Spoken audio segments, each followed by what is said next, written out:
Hey, hello everyone, welcome to your YouTube channel. In this part we are going to study about excretion. Chapter कौन सा है? Life process. So let us begin this video.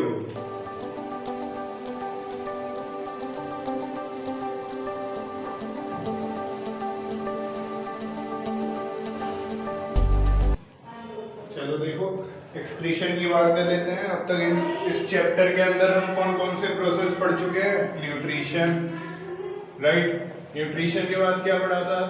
Nutrition में हमने पढ़ लिया था कि food कैसे कंज्यूम कर रहे हैं और फूड को कैसे डाइजेस्ट कर रहे हैं। उसके बाद रेस्पिरेशन, जो डाइजेस्टेड फूड है उसकी हेल्प से एनर्जी कैसे मिल रही है, और वो सारा जो फूड ब्लड में था, वो सारी ऑक्सीजन जो ब्लड में थी वो पूरी बॉडी में ट्रांसपोर्ट कैसे हो रही है, वो था ट्रांसपोर्टेशन, राइट।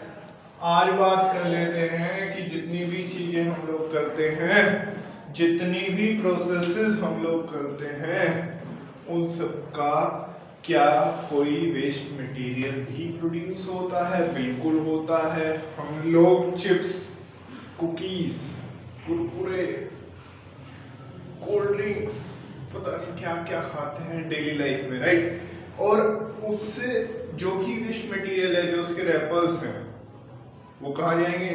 डस्टबिन में जाएंगे, राइट। हमारी मदर्स किचन में इतना सारा काम करती हैं, हमारे लिए डेली वेजिटेबल्स कट करती हैं, तो उनके जो आपके छिलक होते हैं वो सारे कहाँ जाते हैं?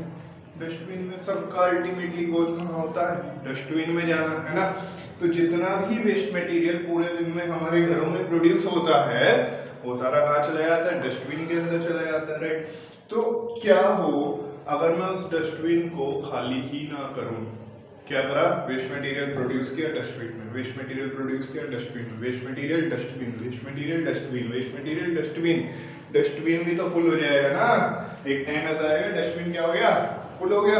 अब डस्टबिन अगर फुल हो गया तो आप उसमें और डालते जाओगे वेस्ट मटेरियल, तो डस्टबिन में से बाहर आना शुरू हो जाएगा, पूरे घर में फैलना शुरू हो जाएगा। वहाँ पे क्या होगी? फ्लाइज, बैक्टीरिया, मॉस्किटो, ये सब पैदा होंगे और क्या फैलाएंगे? वहाँ पे डिजीजेस फैलाएंगे। ऐसा ही होता है ना, राइट। सो हमें क्या करना है? उस डस्टबिन को डेली एम्प्टी करना है, मतलब वो जो वेस्ट मटेरियल हमने प्रोड्यूस किया उसको थ्रो आउट करना है, राइट। तो हमारे पास तभी हम डिजीज से बचेंगे। ऐसे ही हमारी बॉडी किससे बनी है? Our body is made up of cells, right. अब सेल के अंदर तो बहुत सारी एक्टिविटीज चलती रहती है। हमने 9th में पढ़ा था, माइटोकॉन्ड्रिया अलग काम कर रहा है, प्लास्टिड्स अलग काम कर रही हैं, ठीक है ना। ये सब हमने पढ़े थे। सेल ऑर्गेनेलिज में इतने सारे काम होते हैं। ग्लूकोज अलग से टूट रहा है, माइटोकॉन्ड्रिया के अंदर अलग से टूट रहा है, पायरुवेट, ये सब पढ़ा। तो वो सारी जितनी भी सेलुलर एक्टिविटीज हैं, जितनी भी सेल के अंदर सारी एक्टिविटीज हैं, अगर मैं सबको सम अप करके एक वर्ड देना चाहूँ तो उनको बोलते हैं मेटाबॉलिक एक्टिविटीज। क्या नाम दे दिया? Metabolic activities. तो all the activities that are taking place inside the cell combining together are known as metabolic activities। कौन सी एक्टिविटीज? Chemical activities. जितनी भी केमिकल एक्टिविटीज सेल के अंदर चल रही हैं उन सबको मिला के क्या बोल दिया? Metabolic activities, metabolism, right. Now during these chemical activities a lot of waste material is produced, right. So जितनी भी ये आपकी सेलुलर एक्टिविटीज होती है, मेटाबॉलिक एक्टिविटीज होती हैं, इन सब में आपका वेस्ट मटेरियल प्रोड्यूस होता है, और वेस्ट मटेरियल प्रोड्यूस जो होता है उसको बोलते हैं मेटाबॉलिक वेस्ट। वो क्या कहलाता है?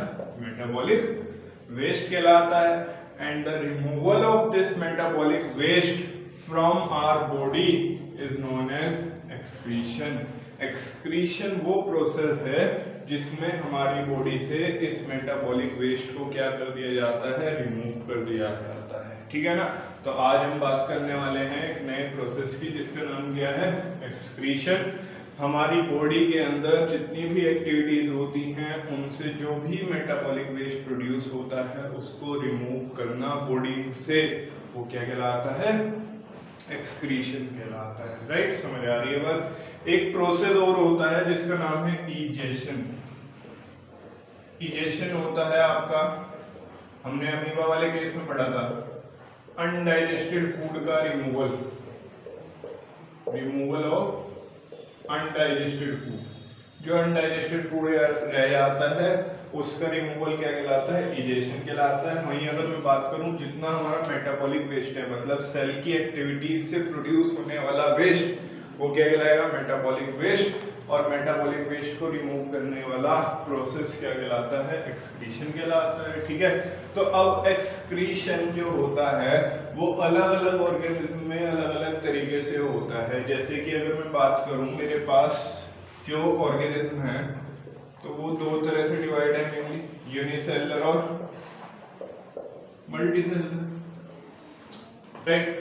सो unicellular single celled organism, multicellular organism, ये हमें पता है सबको। यूनिसेलुलर ऑर्गेनिज्म जैसे कि अमीबा, राइट, और मल्टीसेलुलर ऑर्गेनिज्म में प्लांट्स और एनिमल्स सारे ही आ जाते हैं, राइट। सो अमीबा जैसे यूनिसेलुलर ऑर्गेनिज्म और मल्टीसेलुलर ऑर्गेनिज्म में अगर आप डिफरेंशिएट करना चाहें तो मतलब मान के चल सकते हैं कि suppose that unicellular organism is like a small house and multicellular organism is like a big building, सही, राइट। सो अब वेस्ट किस में ज्यादा प्रोड्यूस होगा, छोटे से घर में या बहुत बड़ी बिल्डिंग में? ऑब्वियस सी बात है, बिल्डिंग में ज्यादा वेस्ट प्रोड्यूस होगा as compare to this small house, right. So यहाँ पे जो अमीबा के अंदर है, वो जो यूनिसेलुलर है उसके अंदर वेस्ट बहुत कम प्रोड्यूस होगा और उसको एक्सक्रीट आउट करना बहुत ज्यादा आसान होगा। तो अमीबा को अपने अंदर से एक्सक्रीशन करने का प्रोसेस जो होता है वो किसकी हेल्प से करता है, हमने पहले भी पढ़ा है, with the help of two processes, diffusion and osmosis.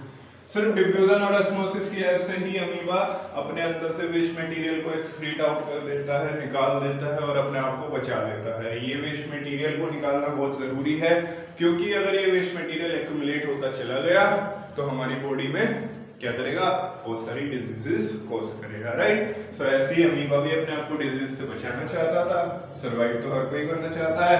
तो अमीबा ने भी क्या करा, इस एक्सक्रीशन के प्रोसेस को किया with the help of a process called diffusion and osmosis, क्योंकि उसकी बॉडी बहुत छोटी होती है, डिफ्यूजन और ऑस्मोसिस के थ्रू वो एक्सक्रीट आउट कर देता है, राइट।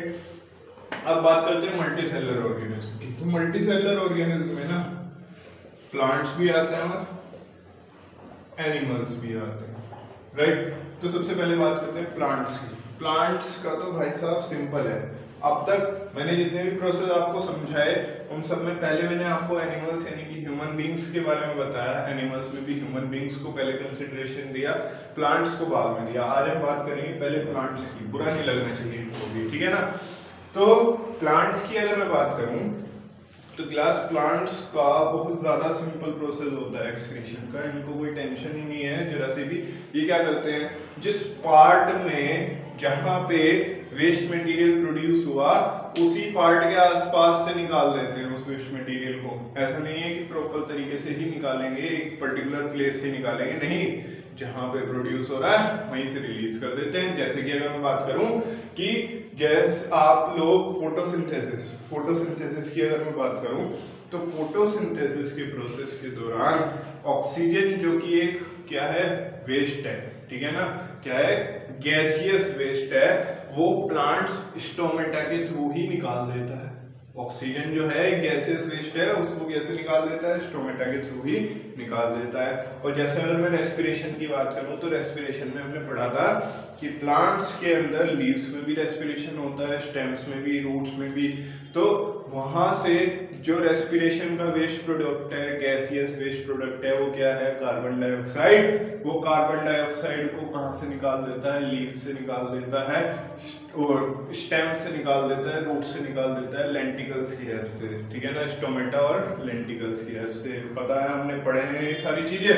तो इस तरह से वो वेस्ट मटेरियल को निकाल देता है। कुछ जो वेस्ट मटेरियल है वो रेजिन्स की फॉर्म में, गम की फॉर्म में बार्क ऑफ द ट्री पे एक्यूमुलेट हो जाता है और उसके थ्रू निकल जाता है। कुछ क्या करता है, एक प्लांट का एक बहुत सही मैकेनिज्म है जो मुझे तो बहुत पसंद है, आपको भी पसंद आएगा। क्या तरीका है, क्या स्टाइल है प्लांट्स का वेस्ट मटेरियल को निकालने का। क्या करते हैं, प्लांट को पता चल गया कि ये लीव ना थोड़े टाइम बाद सूखने वाली है, ये झड़ने वाली है, तो वो क्या करेगा ना, सारा का सारा वेस्ट मटेरियल उसमें जाके डाल देगा कि यार ये लीव तो टूटने वाली है, इसके साथ वेस्ट मटेरियल भी निकल जाएगा। तो जब वो लीव टूटती है उसके साथ वेस्ट मटेरियल भी निकल जाता है। तो इस तरह से प्लांट के अंदर से वेस्ट मटेरियल निकल जाता है। अगर प्लांट के अंदर से एक्सेस वाटर को निकालना हो तो क्या करेंगे, ट्रांसपीरेशन करेंगे। ट्रांसपीरेशन कल पढ़ाया था, पिछली वीडियो में बात की थी कि ट्रांसपीरेशन क्या होता है, removal of water from the leaves होता है ना। तो इस तरह से प्लांट्स अपने सारे वेस्ट मटेरियल को मैनेज करता है। जनरली क्या करता है, जहां से वेस्ट मटेरियल प्रोड्यूस हो रहा है वहीं से उसको निकाल देता है, ठीक है। दूसरी चीज आपको क्या ध्यान रखनी है, बात करते हैं अब एनिमल्स की। एनिमल्स में भी कॉम्प्लेक्स स्ट्रक्चर की बात करने वाला हूं मैं। सबसे ज्यादा कॉम्प्लेक्स स्ट्रक्चर जो आपको देखने को मिलता है वो किसका है, ह्यूमन, इसका ह्यूमंस का, है ना। तो ह्यूमंस में एक्सक्रीशन का एक पर्टिकुलर मेथड होता है। प्लांट्स जितना टैलेंट नहीं है हमारे अंदर कि हम कहीं से भी, जहां से भी वेस्ट मटेरियल प्रोड्यूस हो रहा है वहीं से निकाल दें, नहीं सर, ऐसा नहीं है। हमारे अंदर एक्सक्रीशन का एक बहुत पर्टिकुलर मेथड होता है, पूरा एक एक्सक्रीशन सिस्टम होता है जिसके अंदर क्या क्या आता है आपने छोटी क्लास में पढ़ा भी है। किडनी होती है, ठीक है। किडनी क्या करती है, ब्लड को फिल्टर करती है। किडनी क्या करती है, ब्लड को फिल्टर करती है। पूरा पूरा प्रोसेस है, ऐसा नहीं कि कहीं से वेस्ट प्रोड्यूस हुआ और आपने निकाल दिया, यहाँ वेस्ट प्रोड्यूस हुआ निकल गया, यहाँ वेस्ट प्रोड्यूस निकल गया, चलो ये वेस्ट, ऐसा कुछ नहीं है। एक पूरा प्रोसेस होता है, एक पूरा सिस्टम होता है जिसको एक्सक्रीटरी सिस्टम बोलते हैं। उसके कुछ पार्ट्स हैं। पहला पार्ट है किडनी। किडनी क्या करती है, ब्लड को फिल्टर करने का काम करती है,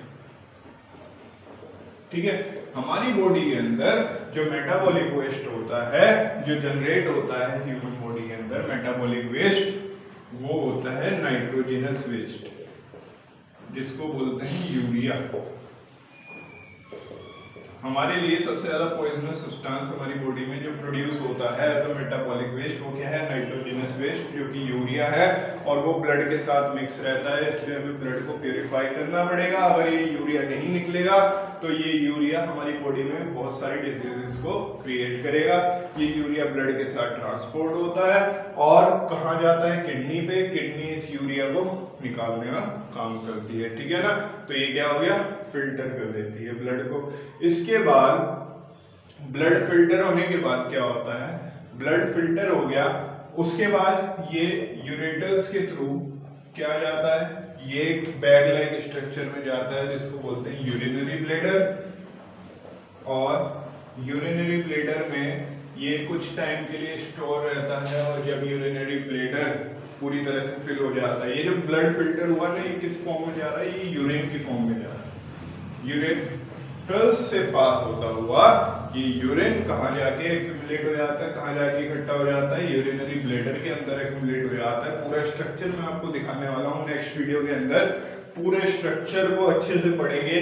किडनी के अंदर डीप में जाके देखेंगे क्या होता है, कौन किडनी के अंदर फंक्शन कर रहा है, कौन फिल्टर कर रहा है, कैसे ये मशीन पूरी काम करती है, राइट। तो यूरिनरी ब्लैडर के अंदर यूरिन स्टोर रहता है और उसके बाद यूरेथ्रा के थ्रू ये बाहर आ जाता है, ठीक है। तो चार main part, kidney, ureters, urinary bladder और यूरेथ्रा। किडनी फिल्टर करती है ब्लड को। जो फिल्ट्रेशन है आपका, जो आपका बचा हुआ पार्ट है, जो वेस्ट मटेरियल है, वो यूरिन के फॉर्म में यूरिनरी ब्लैडर में स्टोर हो जाता है। कहाँ से पास हो गए, यूरेटर्स से पास हो गए एंड देन फाइनली यूरेथ्रा से आउट हो जाता है, बॉडी से आउट हो जाता है, ठीक है ना। तो ये सब पार्ट मैं आपको नेक्स्ट वीडियो के अंदर डिटेल में बताने वाला हूँ कि कैसे कैसे इसके पार्ट्स होते हैं, कैसे ये दिखते हैं, कैसे ये काम करते हैं, राइट। फिलहाल बात करते हैं कि एक्सक्रीशन का प्रोसेस जो ह्यूमंस में होता है वो एक पर्टिकुलर एक्सक्रीशन सिस्टम की वजह से होता है जिसमें किडनी, यूरेटर्स, यूरिनरी ब्लैडर और यूरेथ्रा आते हैं, राइट। ऐसे ही कुछ और भी ऑर्गन्स हैं हमारी बॉडी के अंदर जो मदद करते हैं वेस्ट मटेरियल को रिमूव करने में, एक्सक्रीशन करने में। जैसे कि अगर हमारा गैसियस वेस्ट क्या है, हमारा गैसियस वेस्ट है कार्बन डाइऑक्साइड, तो कार्बन डाइऑक्साइड को रिमूव आउट करने में कौन हेल्प करता है, लंग्स। कौन? Lungs, right. ऐसे ही लंग्स हो गया हमारा। हमारी स्किन जो है वो स्वेट की फॉर्म में क्या करती है? स्वेट की फॉर्म में जो एक्स्ट्रा मिनरल्स हैं, एक्स्ट्रा वाटर है, उसको एक्सक्रीट आउट करने का काम करती है। कौन? हमारी स्किन। अगर मैं बात करूँ, हमारे पास एक और पार्ट है जिसका नाम है लीवर। लीवर को हमने पहले भी पढ़ा था। तो लीवर क्या करता है? लीवर एक स्पेशल फंक्शन करता है।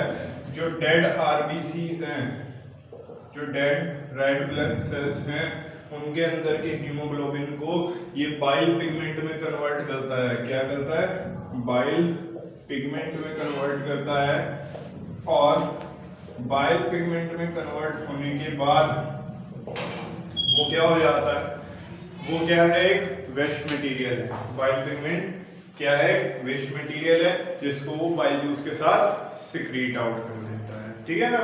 तो ये लंग्स, स्किन और लीवर ये डायरेक्टली आपके एक्सक्रीशन सिस्टम के पार्ट नहीं है, क्योंकि एक्सक्रीशन सिस्टम मेनली इन चारों का मिला के बनता है, लेकिन ये एक्सक्रीशन में हेल्प करते हैं। तो इनको बोलते हैं accessory excretion parts. Accessory excretion parts, right. So I hope आपको ये सब क्लियर होगा, वीडियो क्लियर होगी, आपको सब समझ आ रहा होगा। ठीक है ना? क्या एक्सक्रीशन है, क्यों जरूरी है एक्सक्रीशन, कैसे प्रोड्यूस होता है, मेटाबॉलिक वेस्ट हमारी बॉडी के अंदर सारी सेल एक्टिविटीज के वजह से, और कैसे उसको अलग अलग ऑर्गेनल रिमूव आउट करते हैं, right. So do like the video, do share with your friends, और चैनल पर पहली बार आए हो तो इसको सब्सक्राइब कर दो, right. Have a nice day guys, thank you.